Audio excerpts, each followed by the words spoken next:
प्रिय व्यूअर्स, यह Sanskriti IAS YouTube channel का PT think and solve programme है। इस प्रोग्राम के अंतर्गत प्रत्येक दिन यूपीएससी और स्टेट पीसीएस से संबंधित 5 प्रश्न व्याख्या सहित उत्तर के साथ आपको दिए जाएंगे। हमें आशा है कि ये प्रोग्राम आपकी तैयारी में मददगार साबित होगा। तो चलिए शुरू करते हैं आज के अपने प्रश्नों को। पुटोला नाच निम्नलिखित में से किस राज्य से संबंधित है? ए मेघालय, बी असम, सी राजस्थान, डी त्रिपुरा। सही उत्तर क्या है?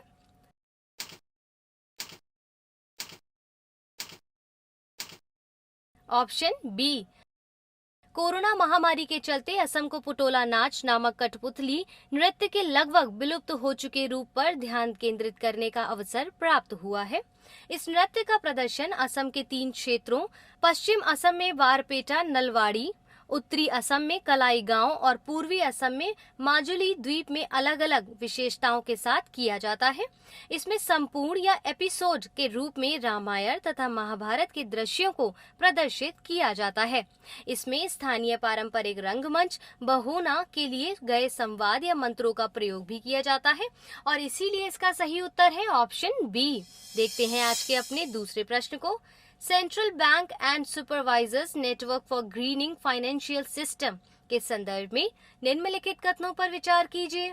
पहला, यह केंद्रीय बैंकों तथा पर्यवेक्षकों का एक समूह है जो वित्तीय क्षेत्र में पर्यावरण एवं जलवायु जोखिम प्रबंधन के विकास में योगदान करने के लिए स्वैच्छिक आधार पर अनुभवों तथा सर्वोत्तम प्रथाओं को साझा करता है।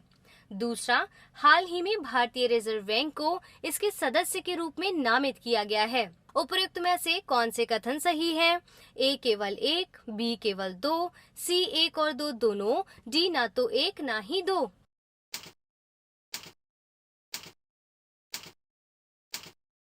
क्या होगा इसका सही उत्तर?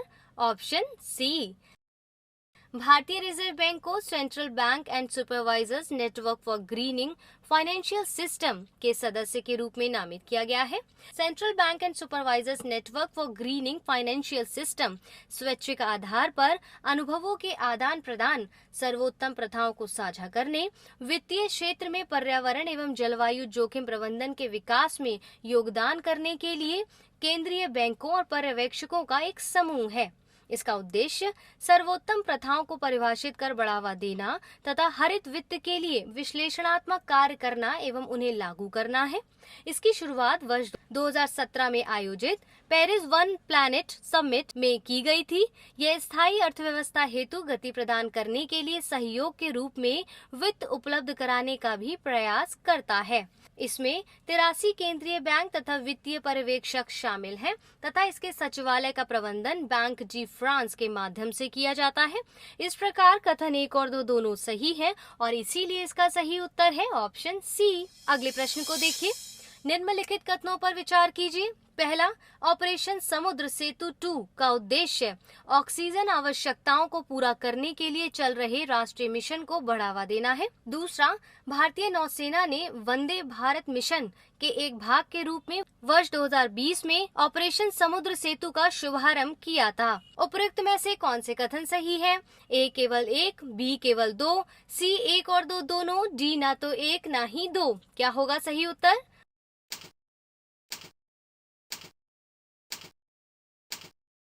ऑप्शन सी। व्याख्या क्या है? भारतीय नौसेना ने ऑक्सीजन आवश्यकताओं को पूरा करने के लिए चल रहे राष्ट्रीय मिशन को बढ़ावा देने हेतु ऑपरेशन समुद्र सेतु 2 का शुभारंभ किया है। भारतीय नौसेना के तैनात युद्धपोत इस मिशन के तहत कोरोना महामारी के विरुद्ध देश की लड़ाई के समर्थन में तरल ऑक्सीजन से भरे क्रायोजेनिक कंटेनर तथा संबंधित चिकित्सा उपकरणों की शिपमेंट का कार्य करेंगे। विदित है कि भारतीय नौसेना ने वंदे भारत मिशन के एक भाग के रूप में वर्ष 2020 में ऑपरेशन समुद्र सेतु का शुभारंभ किया था। इसका उद्देश्य मालदीव, श्रीलंका एवं ईरान में फंसे भारतीय नागरिकों को देश में वापस लाना था। इसीलिए कथन 1 और 2 दोनों सही हैं और इसीलिए इसका सही उत्तर है ऑप्शन सी। देखिए अगले प्रश्न को। राष्ट्रपति शासन के संदर्भ में निम्नलिखित कथनों पर विचार कीजिए। पहला, इसके लागू होने पर राज्य में मंत्रिपरिषद को निलंबित कर दिया जाता है। इसकी घोषणा जारी होने की तिथि के माह के भीतर संसद के दोनों सदनों द्वारा इसका साधारण बहुमत से अनुमोदन किया जाना आवश्यक है। तीसरा, राष्ट्रपति द्वारा किसी भी समय जारी घोषणा के माध्यम से इसका निरसन किया जा सकता है और इसके लिए संसदीय अनुमोदन की आवश्यकता नहीं होती है। उपयुक्त में से कौन से कथन सही है? ए केवल 1 और 3, बी केवल 2, सी केवल 2 और 3, डी उपयुक्त सभी। क्या है सही उत्तर?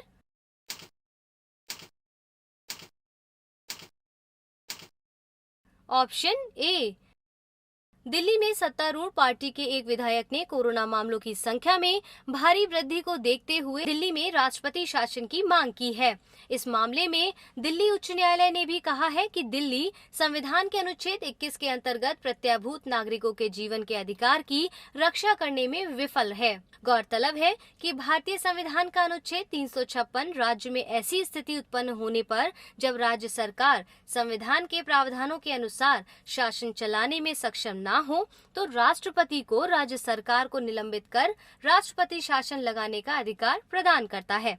इसे राज्य या संवैधानिक आपातकाल के रूप में भी जाना जाता है।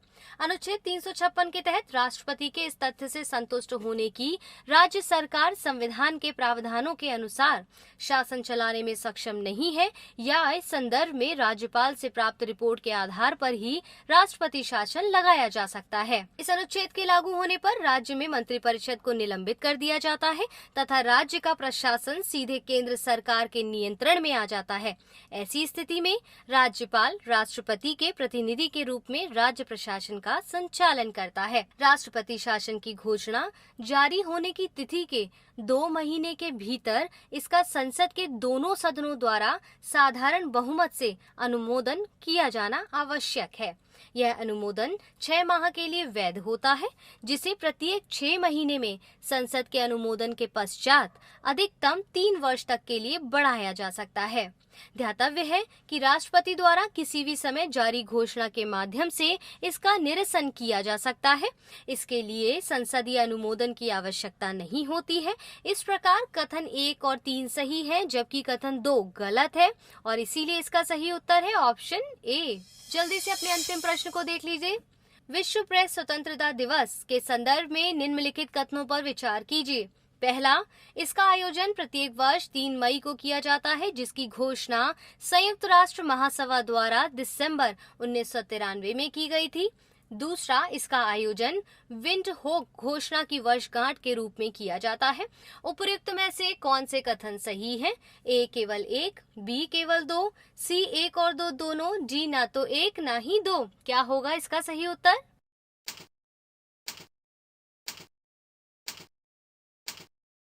Option C.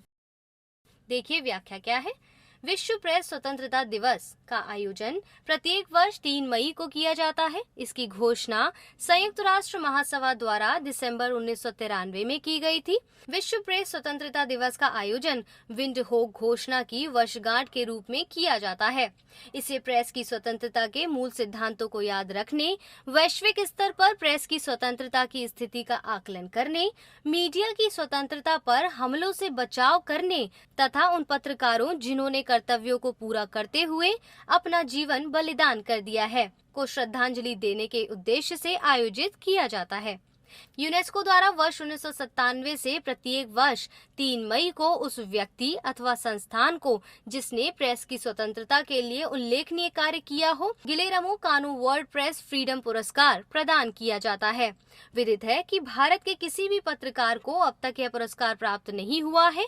पश्चिमी देशों तथा भारत में पत्रकारिता मानदंडों में अंतर को इसका कारण माना जाता है। इसीलिए कथन 1 और 2 दोनों सही है, जबकि कथन सी इसका सही उत्तर है।